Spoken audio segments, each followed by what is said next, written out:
This is like ketchup color. Like this? Well, this is the only way I could do this without like falling it off the table. Okay. Keep it. I did. Keep it on the canvas. You can add more yellow like that. To put it on the canvas.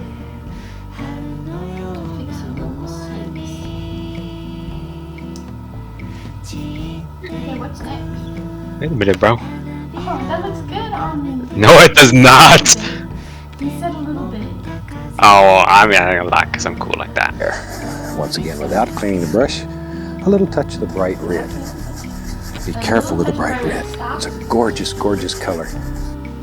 Be careful with the bright red on. Mix some red and pink. I don't have pink, so this is just gonna be red.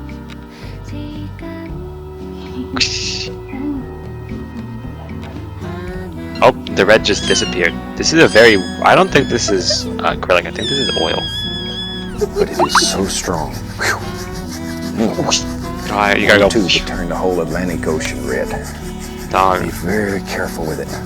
Don't need much. There we go.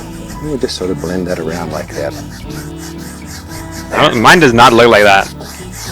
That's pretty already. Shoot, I like that. You did good on me. I think you should just add some more red on the top. I did, bro. I've added I had like so much red on my thing.